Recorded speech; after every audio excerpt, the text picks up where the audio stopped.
Alors nous sommes mardi, on est donc le 24 qui se lève et nous sommes arrivés d'Af Yud Dalet de Shavuot. Yud Dalet, nous sommes à la 9e ligne. Donc hier on a vu avec le pasuk Asher La'am, on a dit donc que c'est le Sa'ir qui pardonne uniquement pour les Bni Israël et pas pour les Kohanim. Alors la Gemara a dit V'hai Asher La'am le'achi udeata. On m'a dit, comment tu dis que le Asher La'am il est venu pour nous enseigner cet enseignement? Puisque, on m'a dit, on a eu déjà besoin de ce pasuk pour apprendre des Ka'ama Hamana, mais des Ram Levé. Ça veut dire que la Torah voulait nous apprendre que quand on a dit Asher La'am, c'est-à-dire que le Sa'ir, celui-là, il faut l'acheter avec l'argent du peuple. Donc on a déjà utilisé cette dracha. Alors comment tu me dis maintenant l'Aram, ça veut dire que les Kohanim ne peuvent pas se faire pardonner avec ça? Alors la Gemara lui dit non, Hahou, cette idée-là, qu'il faut que ce soit le Bni Israël qui l'achète, mais ou mais et adat Bni Israël nafka. Il a dit cette idée on la prend d'un autre passage qui a marqué ou mais et adat Bni Israël. On l'a de la part des Bni Israël. Donc s'il y a marqué de la part de Bni Israël, ça veut dire donc que ce sont les Bni Israël qui doivent le payer, et effectivement on l'achète à partir donc de l'argent de Mahasit Asher que le Bni Israël amène. Après on a dit V'hai Asher lo le'achi udeata. On a dit aussi qu'il y a marqué Et pas la hatat Asher lo. On a dit Asher lo que comme il appartient à Aaron à Cohen, il pardonne la faute d'Aaron à Cohen, aussi il pardonne la faute des Kohanim. Et là aussi la Gemara dit comment Asher lo il est venu pour nous enseigner cela. Hai mevaele. On a déjà utilisé ce Asher lo. L'Irdetania, Meshelo Mevi, Veno Mevi Meshel Tzibur. On a dit, mais ça, justement, on a appris. Donc, comme il y a marqué par le Hatat Asher Lo, qui lui appartient, ça veut dire que c'est les Kohen Gadol qui doivent payer de son propre argent pour acheter ce bœuf-là. Donc, tu ne peux pas me dire qu'on apprend encore une autre idée derrière, comme quoi il pardonne que la faute du Kohen et pas autre chose. Alors, le Gemara a dit, Yachol, לא יביא משל ציבור שאין הציבור מתכוונים בו, אבל יביא משל אחיו הכהנים שאחיו הכהנים מתכוונים בו. הגמרא dit très bien. Tu as dit que le Kohen Gadol n'a pas le droit d'acheter son bœuf à partir de l'argent public des Bnei Israël. Alors peut-être qu'il pourrait l'acheter aussi avec l'argent des Kohanim. Il dit non. Talmud lomar asher lo. Il y a marqué une deuxième fois le mot asher lo pour dire non. Que le bœuf, il doit être acheté avec l'argent que du Kohen Gadol. Alors le mari continue. Yachol lo yavi, ve'im hevi kasher. D'accord, il n'a pas le droit d'amener. Mais s'il a quand même amené, imaginons qu'il l'a acheté avec l'argent des Kohanim. Est-ce que c'est valable ou pas? Donc, Modomal shuv asher lo. Hakatuv shana alav le'akef. Il y a marqué une troisième fois asher lo dans la Torah pour te dire que non. C'est justement c'est me'akef, c'est-à-dire c'est impératif que l'argent du bœuf provienne uniquement de l'argent du Kohen Gadol et pas d'ailleurs. Donc, comment tu dis que Asher lo il est venu pour nous dire que c'est les Kohanim qui sont mechaprim avec donc le bœuf du Kohen Gadol qui mechaper pour lui les Kohanim et pas autre chose. Alors la Gemara répond. Et en vérité, le Tana, il se posait la question de cette façon.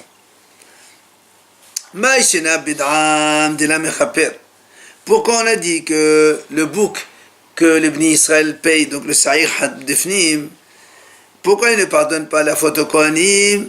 Parce que, puisque dans l'argent de Tromat Alishka, l'argent de Mahaset Asher et les Kohanim ne payent pas. C'est donc que les Bni Israël qui ont payé, et donc c'est de eux que provient cet argent. Dirtiv Asher La'am, parce qu'il y a marqué justement Asher La'am.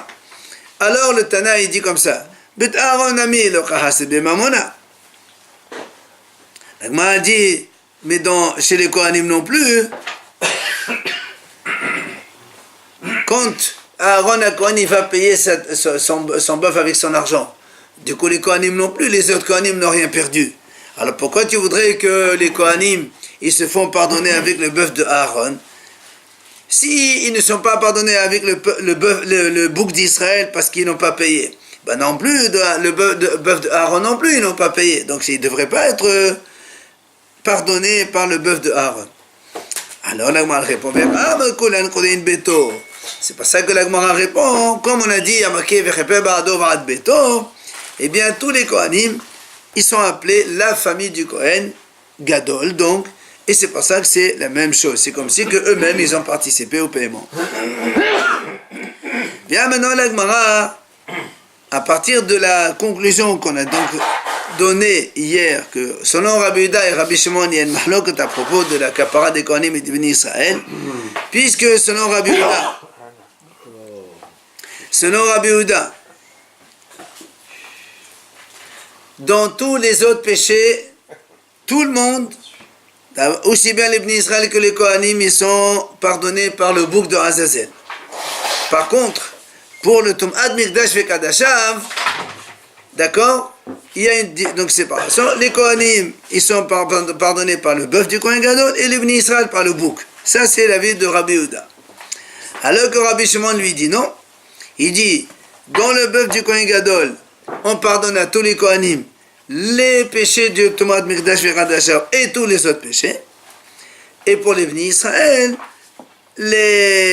tous les autres péchés par les autres boucs, c'est-à-dire le sa'ir de l'intérieur et le sa'ir de Azazel. Alors vient le Gemara dit, Bishlama le Rabbi Shimon, donc selon Rabbi Shimon, Haynu dirtiv tre viduyin vedam hapa. C'est marqué, il lui dit, dans le bœuf, dans la Torah, c'est marqué tre viduyin. C'est-à-dire 2 fois, il est marqué Vichipel ba'ado va'ad beto, dans le bœuf du Kohen Gadol. Et il y a aussi le dam à part, le sang qui va asperger. Et donc c'est ça qui pardonne. Alors il y a marqué 2 vidouilles plus le sang, ça fait 3. Pourquoi 3 fois on pardonne? Un, ça correspond au bouc qui donc, ça pardonne les fautes que le bouc de l'intérieur pardonne. Comme on a déjà expliqué, c'est-à-dire au tout début de la Mishnah, on a dit le bouc de l'intérieur pardonne les fautes il suspend quand on connaît au début et on ne sait pas à la fin. Et l'autre, le deuxième pardon, ça correspond aux fautes pardonnées par le bouc de l'extérieur qui, lui, pardonne les fautes dont on ne sait pas au début mais on sait à la fin. Et l'autre, c'est par rapport aux fautes que le Sa'ir HaMishtaleh, toutes les autres fautes que le bouc de Azazel. Donc comme il y a 3 pardons différents, il faut donc 3. Mais elle a les Rabbi Yehuda, puisque Rabbi Yehuda il a dit que les Kohanim aussi, ils sont pardonnés par le Sa'ir HaMishtaleh. Ça veut dire qu'il reste que 2 choses que les Kohanim sont pardonnés par le bœuf, c'est-à-dire la Tum'at Mikdash Vekadashav, pour Rabbi Yehuda, que les Kohanim ils sont pardonnés par le bœuf du Kohen Gadol. Alors il dit dans ces cas-là, si on a Rabbi Yehuda, tri vidouin vedamapa lamale, pourquoi on a besoin de 2 vidouilles plus le sang? Behad vidouille vedamo sagia. Un seul vidouille et le sang du bœuf, ça fait 2, ça suffit. Puisque selon Rabbi Yehuda, le Sa'ir HaMishtaleh, le bouc de Azazel, il pardonne aussi la faute des Kohanim. Donc il ne reste plus que 2 sortes de péchés à pardonner. Dans ces cas-là, il suffit que de 2 pardons. Pourquoi la Torah, elle marque 3 fois 2 vidouilles plus le sang dans le bœuf du Kohen Gadol? Alors la Gemara répond, et hadlo ve had leveto. La Gemara dit, c'est vrai, il y a marqué un supplémentaire. En fait, c'est pour séparer. Un pour le Kohen Gadol lui-même, et un pour les Kohanim aussi. Et pourquoi on a besoin de séparer? Puisqu'ils sont donc tous dans le même paquet. Tous les Kohanim et le Kohen Gadol, c'est un même groupe. Il dit non. Parce que Keditana deve Rabbi Ishmael. On a enseigné dans les yeshivas de Rabbi Ishmael, Karhi midat adin noheret. C'est comme ça que la chose doit, donc disons la convention devrait être. Motav yavo zaka v'chapel ala hayav, v'al yavo hayav v'chapel ala hayav. C'est-à-dire comme le Kohen Gadol et les Kohanim, donc ils doivent se faire pardonner à Kippour. Alors c'est pour ça que la Torah voudrait d'abord que le Kohen Gadol il soit pardonné. Comme ça, déjà lui il est zakai, il est plus hayav. Maintenant, quand il est zakai, il peut pardonner pour les autres. Mais il ne peut pas un seul faire pour les deux. Ça veut dire un hayav, il ne peut pas. Parce que le Kohen Gadol lui-même, il pardonne pour les autres Kohanim. Avant de pardonner aux autres, alors pardonne-toi toi-même. Quand tu es tahor et pur et kadosh, alors tu peux pardonner pour les autres. Le Sa'ir HaMishtaleh, il le fait avant le pain ou après? Non, c'est après. Après le pain. Largement. Hadan ala Shvuot Shetaim, on va passer donc au pérec suivant. Alors, on revient un petit peu sur cette notion de Tum'a, justement. La Mishnah dit, il dit, Ot ha-Tum'a Shetaim Shehen Arba. Rappelez-vous, donc ça c'est la première idée dans la Mishnah quand on a parlé de Yidot ha-Tum'a. D'accord? On a dit, il y en a deux qui sont quatre, et la Mishnah, elle détaille. C'est quoi les deux qui sont quatre?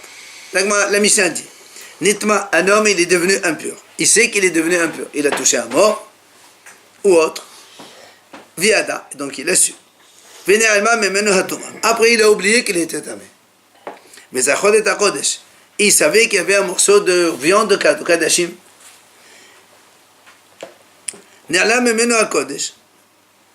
a oublié que c'était. Donc, ça, c'est un cas. Deuxième possibilité. Il ne savait pas que c'était de la viande kadosh, mais il savait qu'il était tamé. Troisième cas, donc il ne savait pas qu'il était tamé, il ne savait pas que c'était kadosh, il a mangé cette viande, et quand il a fini de manger, il a su que c'était kadosh, et il a su que c'était lui, il était tamé, comme on a dit au début de la Mishnah, c'est le fameux korban olivéoret, variable en fonction des revenus, donc, de la personne. Deuxième situation, Nitma, donc il est devenu impur, Veada, il savait qu'il était impur, il a oublié qu'il était impur, il est entré au Betamikdash, il a oublié qu'il était impur. Et donc après il a su. Au deuxième cas, il ne savait pas que c'était dans le Betamikdash, il savait que lui il était tamé. Troisième situation, il a oublié qu'il était tamé, il a oublié que c'était le Betamikdash, et dès qu'il est sorti, il a su que lui il était tamé et que c'était le Betamikdash.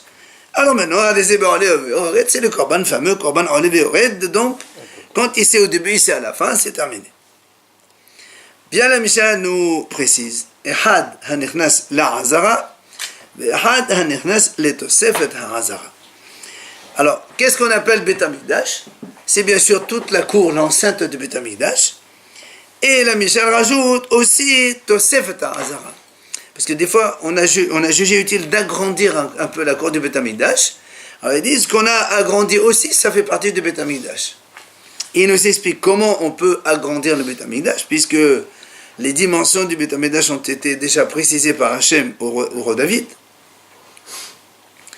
Il dit She'en Mosifin, An Ha'ir, Ve'an Ha'azarot, quand on veut agrandir, que ce soit la ville de Yerushalayim, parce que la ville de Yerushalayim aussi a une sainteté, puisqu'on mange là-bas les Chadashim Kalim, Sergini, tout ça. Et la Hazarot non plus, la cour de Betamikdash, on ne peut les agrandir. Et là seulement, il faut plusieurs conditions. Bemelech, il faut qu'il y ait le roi d'Israël. Venavi, il faut qu'il y ait un prophète. Beorim Vetomim, donc le pectoral du Kohen Gadol. Vesanhedin Sheshevim Ve'ahad, plus les 71 juges du tribunal rabbinique, le grand, qui siège au Betamikdash. Oveshte Todot, et en plus il faut amener 2 korban Toda. Oveshir, avec des chants. Ovedin Mehalchin, et le tribunal il marche sur cet endroit qu'il décide d'élargir. D'accord? Veshte Todot Ahadehen, et les 2 korban Toda qu'il va amener, ils marchent derrière eux. On verra en détail tout ça dans la Gemara par la suite. Vechol Israël Ahadhem, et tous les Bnei Israël, ils marchent derrière eux. Hapenimit Ne'echelet Ve'ahisona Nesrefet. Donc, les 2 korban Toda, celle qui est à l'intérieur, puisque quand ils vont amener les 2 korban Toda, ils vont s'arrêter à un endroit. Celle qui va être à l'intérieur de la limite, celle-là, ils vont la manger. Et donc, on va tracer la frontière de l'agrandissement. Et celle qui se trouve après, le korban Toda, lui, celui-là, Nesrefet, on la brûle. Voilà comment on procède pour élargir les dimensions, soit de la ville de Yerushalayim ou du Betamikdash. Si maintenant, certains ont voulu agrandir la superficie du Betamikdash, mais sans toutes ces conditions qu'on a citées, l'agrandissement est nul. Du coup, celui qui rentre de cet endroit-là, il est hayav de rien du tout, parce que ça ne s'appelle pas Betamikdash. Maintenant, la Mishnah nous parle donc d'un autre élément. Si quelqu'un, un Kohen, il était dans la cour dans le Beth Amikdash, ou même en Israël, parce qu'Israël aussi, il a des endroits dans la Hazara où il peut entrer. Il était entré dans la Hazara. La Hazara, c'est la cour du Beth Amikdash, d'accord? Et à l'intérieur même du Beth Amikdash, quelqu'un, il est devenu tamé, nitma. Il ne savait pas. Mais il sait qu'il était au Beth Amikdash. Ou le contraire. Il ne savait pas que c'était le Beth Amikdash, mais il savait très bien qu'il était tamé. Ou encore, il ne savait pas qu'il était tamé, il ne savait pas qu'il était au Beth Amikdash. Et il a pris le temps de se prosterner alors qu'il était tamé et qu'il devait sortir tout de suite du Beth Amikdash. La Torah dit quand il y a un tamé, il faut tout de suite l'écarter donc de l'enceinte de Beth Amikdash. Et lui, au lieu de sortir, il a pris le temps de se prosterner. Ou bien il est resté le temps que quelqu'un puisse se prosterner, 1-2 minutes, je ne sais pas combien ça prend. Ou encore, ou encore, il a su qu'il était tamé, et il avait par exemple un chemin court pour quitter vite le Beth Amikdash. Lui, il a fait un détour, il a marché plus longuement dans l'enceinte même de Beth Amikdash. Dans ces 3 cas-là, il est hayav. Hayav parce qu'il devait sortir de Beth Amikdash et il n'est pas sorti. Comment il devient tamé comme ça en espace? Il s'est fait qu'un reptile mort, il tombe dessus. Dans le Beth Amikdash, Ouais. ça peut arriver. Ça peut arriver. Ou bien, imagine qu'on fait la shhita d'un animal et qu'on fait mal la shhita, l'animal il est névéla, on touche un névéla, on est tamé. Quoi qu'il en soit, la Mishnah dit donc s'il est sorti par un long chemin, alors qu'il avait un chemin plus court, alors il est hayav. Par contre, Birsara, patour. Si maintenant, il savait qu'il était impur, il savait qu'il était tamé, dès qu'il l'a su, il est sorti, il a emprunté la voie la plus directe, la plus courte, là, patour, on ne peut rien le faire, parce que de toute façon, c'est ce qu'il faut faire. Zoé, misvat aseh sheba mikdash, she'en hayavin aleh. La Mishnah nous dit, ça, c'est une misvat aseh dans le Beth Amikdash, c'est la misvat aseh comme quoi il faut sortir de Beth Amikdash quand on est tamé. Donc c'est une misvat aseh. She'en hayavin aleh, ça veut dire que si nous on sait, quand un homme il fait une faute, mais parce que le Beddin, le tribunal, lui a montré que c'est permis et que c'est vrai que c'est faux. Ou le Kohen Gadol, il lui a donné une halakha et que c'est vrai que c'est faux. Dans ces cas-là, le Beddin amène ce qu'on appelle par le ha'alim davar shel tzibur, le bœuf donc d'ignorance, on va appeler comme ça. Ou le Kohen Gadol aussi, il apporte un bœuf parce qu'il a fait fauter quelqu'un d'autre. Mais ici, il dit ça c'est une misvat assez pour laquelle le Beddin, il n'est pas hayav. Ça veut dire que si le Bédine, il montre à quelqu'un de rester parce qu'il n'y a pas de problème, et finalement il reste, et donc, il dit c'est pas de ma faute, c'est lui. Donc le Bédine ne va pas apporter ce bœuf-là. C'est quel cas alors? Pardon? C'est que chez on va voir. Parce que normalement, Hachamim disent, quand est-ce que le Bédine il apporte un korban donc de faute? C'est quand il montre une faute pour laquelle on est passible de korban hatat kavua. Or ici, comme on est passé de korban olev et ored, alors la Torah ne parle pas de ça. Donc, du coup, ils sont pareils. Maintenant, la Mishnah continue. Comme on a parlé de Mishnah positive, donc le tribunal n'est pas hayav, il dit par comparaison ou opposition, il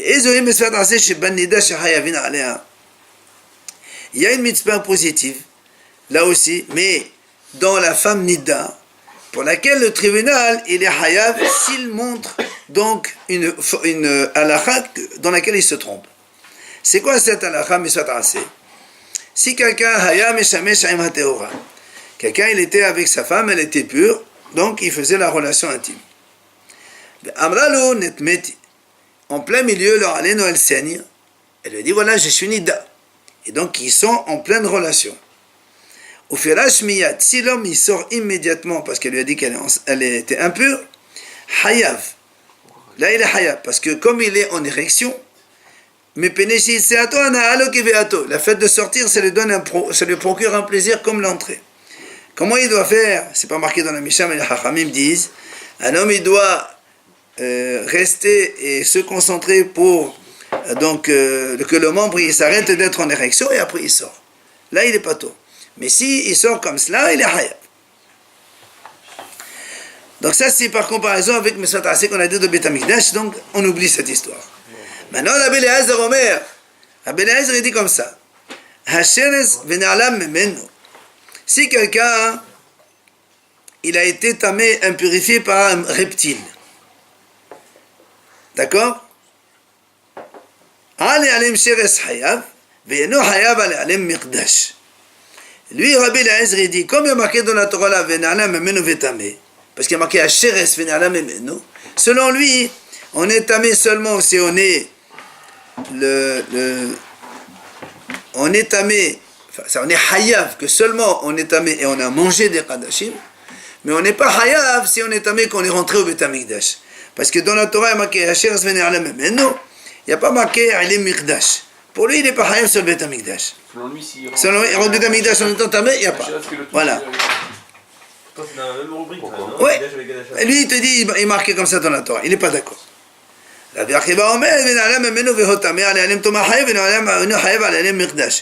même passage que Rabbi Akiva il dit, c'est marqué et il dit seulement pour une ha'alim tum'a hayav, c'est-à-dire seulement quand il savait qu'il était un peu, après il a oublié, il a entré au Beth Amikdash, là il est hayav, mais il n'est pas hayav quand il ne savait pas que c'était le Beth Amikdash, selon Rabbi Akiva. Rabbi Ishmael Omer, il vient, Rabbi Ishmael il dit non. Comme il y a marqué deux fois dans la Torah, une fois marqué Venalam memenu vetame, une fois Venalam memenu, deuxième fois, alors c'est pour les Haïval, Alem Tom'a, vers les Mirdash. Donc il y a deux fois. Donc un c'est pour quand il ne savait pas, il ignorait qu'il était impur, et un c'est quand il ignorait que c'était le Beth Amikdash. Donc c'est la même chose. Dans tous les cas, si quelqu'un est impur, et après il mange des kadashim, il rentre au Beth Amikdash, c'est ce qu'on a dit nous, il est hayav dans tous les cas. Mara, Amar Rapapa. Il est Abaye. Rapapa, il lui dit Abaye. Shtaim shehen arba, shtaim shehen shesh havian. Nous, on a dit au début, il y a deux cas de connaissance qui sont quatre. Rappelez-vous, on a dit, il savait au début qu'il était impur. Après, il a oublié, il a mangé des choses kadashim. Après, il a su qu'il était tamé et qu'il a mangé. Donc, ça fait ishté idéot. Mais qui sont quatre, parce qu'on a rajouté le Beth Amikdash. Il savait qu'il était tamé. Après, il est rentré au Beth Amikdash, il a oublié qu'il était tamé. Et après, il a su qu'il était tamé dans le Beth Amikdash. Donc, ça fait deux idéot, qu'en fait, ils sont quatre. Alors, il lui dit à papa, mais en vérité, il n'y a pas que quatre, il y a six. Pourquoi? Il lui dit comme ça. ידיעות הטומאה תחלה בסוף.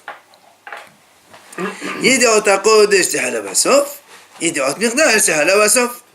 Il lui dit, ça fait 6. Il savait il était tamé au début, et après il le sait à la fin, ça fait 2. Il savait que la viande qu'il a mangée, c'était kadosh. Au début, il ne savait pas, après il a su. Et le Beth Amikdash, c'est la même chose, il savait que c'était le Beth Amikdash. Après il n'a pas su, après il a su que c'était le Beth Amikdash, ça fait en tout 6. Alors lui, il vient ta mère, il lui dit, si tu raisonnes comme ça, c'est pas 6, ta mère vient, ça fait 8. Pourquoi 8? Il dit, parce que si tu dis comme ça, donc il était impur au début, impur à la fin, dans le Kadashim et dans le Beth Amikdash, ça on le fait 4. Il dit, mais après dans le Kadashim aussi, il a su au début qu'il était Kadosh, sans savoir qu'il était tamé. Il a su après à la fin qu'il était tamé, ça fait 2 tum'ot au début et à la fin. Pour les kadashim, pour la viande. Et après la même chose pour le Beth Amikdash. Il y avait les tum'ot au début du Beth Amikdash et les tum'ot à la fin du Beth Amikdash. Donc en tout, ça fait 8. Alors comment tu dis 2 qui sont 4 alors qu'en vérité ils sont 8? Alors la Gemara répond. Ha la kasha. Ça c'est pas une question. Pourquoi? Shem Tum'a Ahadhi Shem Tum'a Ahadhi. Il dit non, parce que si tu me dis 8, parce que toi tu dis il était tamé au début, il était tamé à la fin, ça fait 2. Donc pour le bétamédage et pour le hadashim, donc ça fait 4. Après tu me dis, il savait qu'il était tamé pour la viande, il savait qu'il était tamé pour la viande avant, après, mais c'est toujours de la tomate, de toute façon, on parle toujours de tomate, donc les 8 c'est pas 8. Mais 6, c'est une question. Alors il dit justement, mais comment, comme si tu viens, il y a 6. Alors il y a 6, pourquoi tu dis 2 qui sont 4, alors qui sont 6? Amara papa. Il vient à papa, il lui dit, réponse, Léolam t'amener Havian. Il lui dit, en vérité, ils sont 8 comme tu as dit au début. J'accepte. Seulement, pourquoi on a dit 2 qui sont 4? Il lui dit, Adbaïka maïtan dila maïtan l'élide korban. La kahashiv. Adbaïka maïtan dila maïtan l'élide korban kahashiv. Ekman répond tout simplement. Quand un homme au début, il sait qu'il était tamé, ça n'a aucune conséquence. C'est seulement à la fin, après avoir mangé, qu'il a su qu'il était tamé, c'est là qu'il va lui amener un korban. Donc qu'est-ce qui amène un korban? C'est la connaissance de la fin. Dans les 4 cas, c'est la même chose. Donc c'est pour ça que les 4 premiers, quand il savait qu'il était tamé au début, ça n'a aucune conséquence. C'est qu'à la fin où il s'est rendu compte qu'il était tamé au début, c'est là où ça compte et c'est là qu'il va lui faire amener un korban. C'est pour ça, comme il y a 8, les 4 premiers, ça compte pas parce que ça n'a pas de conséquences. Alors on a compté que les 4 derniers qui sont véritablement responsables de ce korban qu'il va amener. Qui sait ou qui sait pas au début, c'est la même chose? Hein? Non, on parle toujours qui c'est au début et à la fin. Sinon, on rentre dans les Sa'ib Pifnim, Sa'ib Hetson, tout ça. Si c'est pas au début, mais il n'y a pas de korban de toute façon. Si au début il sait qu'il est tamé, Il n'y a aucune conséquence. Tant qu'il n'a pas oublié, il est rentré au Bédamidash, où il a mangé le Kadashim, et après il s'est rappelé qu'il a fait ça en étant tamé, donc tu vois bien que la première fois qu'il savait au début, ça n'a pas de conséquences effectives. Justement, il ne doit pas être dans cet état-là. Il a une azara. D'accord? Pour ne pas venir justement à faire. D'accord, mais la première fois, quand il savait qu'il était tamé au début, il n'y a pas de korban. C'est seulement la deuxième fois, après avoir fait ce qu'il y a au milieu, il a su, c'est là où il apporte un korban. Il dit, non, il y a 8 tomot, c'est vrai. Mais nous, dans la Mishnah, on a cité les 4 tomates qui vont le provoquer à amener le korban. C'est logique. Veka de Amre. Il y a une autre réponse, une autre version qui donne une réponse que Rapapa, il a répondu. Amar la papa, Léolam t'amener Havian. Il lui dit en vérité, je peux te concéder, il y a 8, d'accord. Seulement, il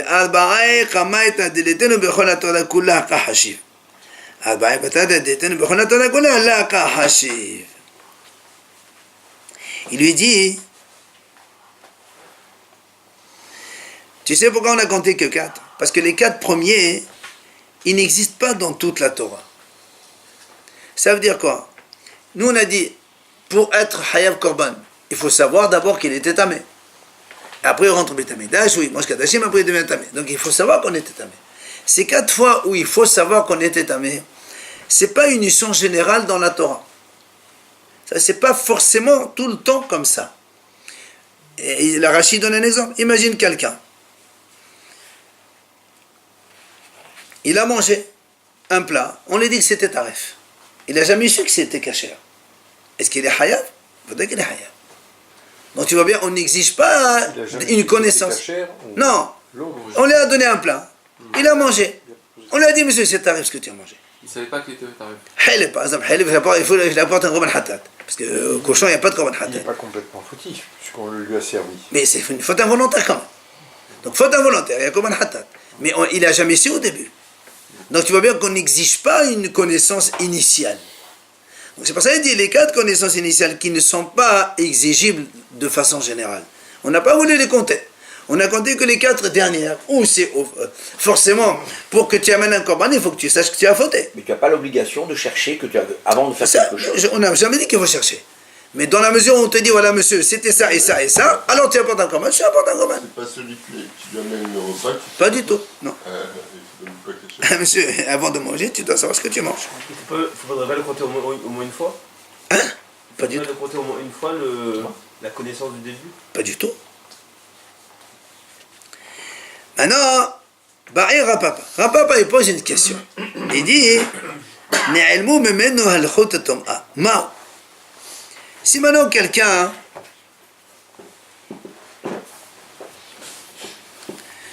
il savait pas, par exemple, il a touché un reptile mort, mais il savait pas que le reptile mort ça rendait tamé. Il connaissait pas les lachot tum'a. Alors, est-ce qu'il apporte aussi un korban ou pas? Alors, il lui pose la question.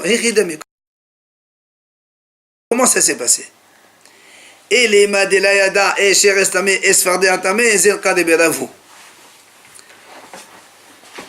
Dans la Torah, c'est pas tous les reptiles morts qui transmettent l'impureté.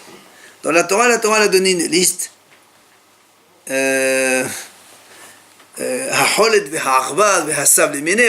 y a une liste, il y a 8 Shmona Shrasim qui transmettent l'impureté. Le rat, par exemple, Tsav, hein? La chauve-souris. Hérisson. Voilà, je sais pas, il y a 8. Il y a 8. Alors là, moi, a dit, attends, je comprends pas. Si il savait, par exemple, il a dit, Hérisson. Bon, hein. 2 secondes, laissons tomber. Maintenant, là, moi, a dit, est-ce que, imaginons, il a touché une grenouille. D'accord? Mais lui, il ne sait pas, est-ce que la grenouille, ça transmet l'impureté ou pas? Alors, non, c'est que la grenouille, elle ne transmet pas l'impureté. Donc, il a touché quelque chose. Il sait pas. Il ne sait pas, est-ce que c'est une grenouille ou c'est un tsav, par exemple. Alors, il dit, ça, c'est le cas de Béravou. Ça, c'est marqué dans la Torah, tout le monde doit le savoir. C'est des choses simples, ça. Qui des espèces qui Oui, il y a marqué, Sfardé, il n'est pas tamé, Tsav, tamé, tu dois savoir ce que c'est. Donc, ça, c'est pas une question. Alors, moi, elle reprend. Léon, il dit non. Dis Adam et Thomas Tcheres. Il dit en vérité, il savait que les reptiles, ça rend impur. Par exemple, le tsav, holet, akhba, un rat, par exemple. Seulement, en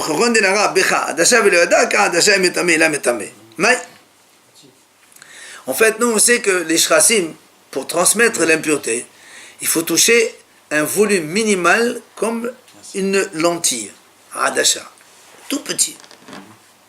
Et lui, il a touché un tout petit bout de rat mort, mais il ne sait pas. Est-ce que, quand c'est comme une lentille... C'est le chiour ou pas? Voilà, non, il a touché le shiur, mais lui, il ne sait pas ce que c'est le shiur. Il faut qu'il y ait un contact direct. Absolument. Si c'est une pince ou autre. Non, ça c'est autre chose. On parle de contact direct, il a touché. Donc lui, il a touché, par exemple, la queue d'un rat mort. Il y a largement plus qu'une lentille. Mais lui, il ne sait pas, est-ce que ce petit volume, ça rend tamé ou ça rend pas tamé. Il ne sait pas. Alors, et après, par exemple, il a mangé des kadashim, après, donc il est rentré au Beth Amikdash. Et après, il a su, est-ce qu'il apporte un korban ou pas? C'est quoi le problème? Moi, dit, il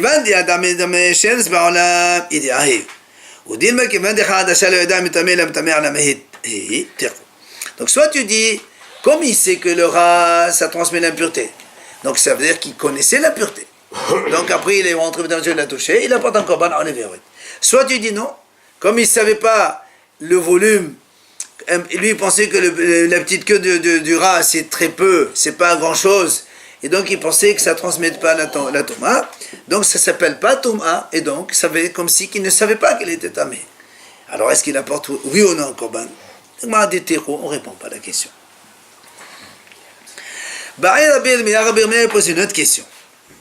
Il dit Ben Bavel She'ala le'es Israël, un Babylonien qui monte pour la première fois en Israël. Ok? Seulement, il sait que le Beth Amikdash existe, mais il ne sait pas où c'est que c'est le Beth Amikdash. Il n'a jamais vu le Beth Amikdash où c'est qu'il est. Mais, imaginons, il est entré là-bas, il était tamé, il est entré dans un endroit où c'était le Beth Amikdash, mais il n'a jamais su que c'était le Beth Amikdash ici. Il sait que ça existe le Beth Amikdash, mais il ne sait pas que c'est cet endroit-là. Est-ce que ça s'appelle être en connaissance de la Touma au début ou non? Alors la Gemara pose une question. D'abord cette question, Aliba Diman.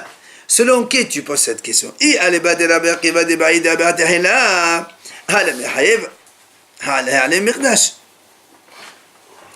Il dit, si tu poses la question selon Rabbi Akiva, que lui il oblige à ce qu'on sache avant. Et donc ici, comme il ne savait pas, donc il n'est pas hayav. Et à l'ébadé Rabbi Ishmael, si tu poses la question selon Rabbi Ishmael, que lui il dit,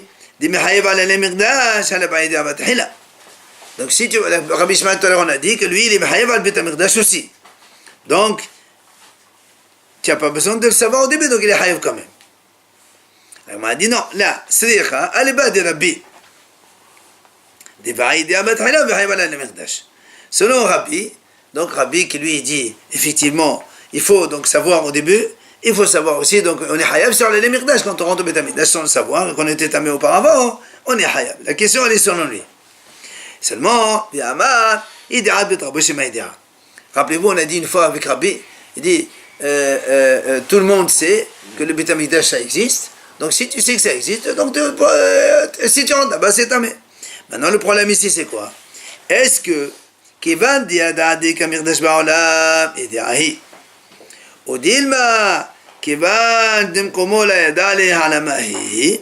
Donc la Gemara, elle pose la question, c'est ça. Est-ce que comme il sait que la notion de Bet HaMikdash, il la connaît, il sait qu'il y a Bet HaMikdash quelque part dans le monde, donc à Yerushalayim, il sait. Donc l'existence du Bet HaMikdash, elle est connue. Donc ça s'appelle qu'il est tamé quand il est passé là-bas, même s'il ne savait pas l'endroit. Ou bien, tu me dis non, même s'il savait l'existence du Bet HaMikdash, vu qu'il ne savait pas où c'est que c'est, alors ça s'appelle non plus ne pas savoir. Et donc, c'est Nerla Memeno. Est-ce que c'est oui ou non? Et là aussi, elle reste sur Tikou. C'est exactement le cas du Rav et du Shiro. C'est un peu la même chose, mais là, on a plus développé vis-à-vis de Rabbi Shimon, Rabbi Akiva. Même s'il met le pied sur la surface environnante dont il ne connaît pas la limite. Justement, on parle de ce cas-là. On parle de ce cas-là, que lui, il a mis l'épée là-dedans, sans savoir que c'était ça le Bet HaMikdash.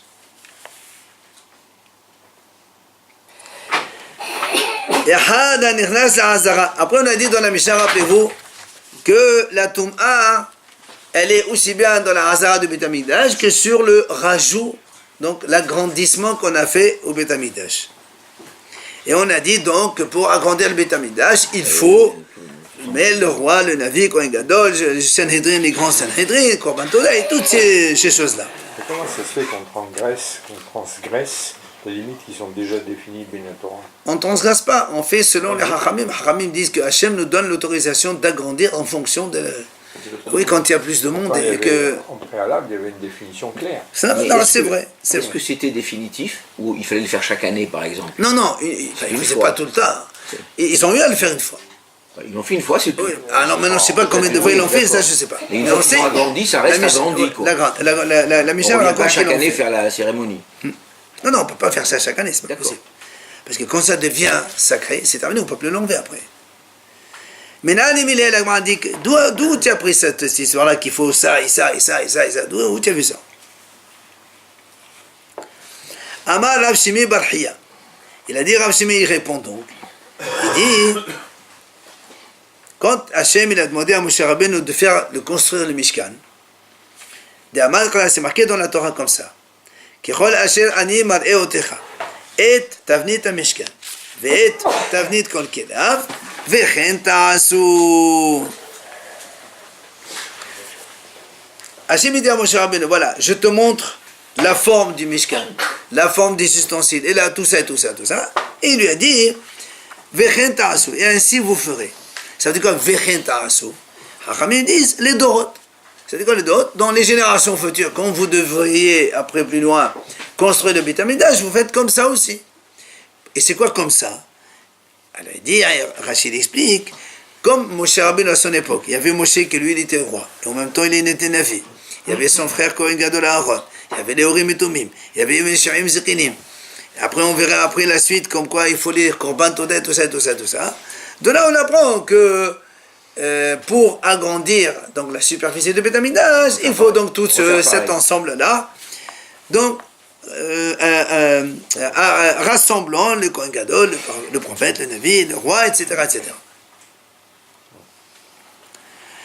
Vient Métiv Rava. Rava, il objecte. Il dit, Kol hakelim sha'asa Moshe mishihatan miqadeshatan. Mikan ve'elach avodatan mechanechatan. La Braïta dit comme ça.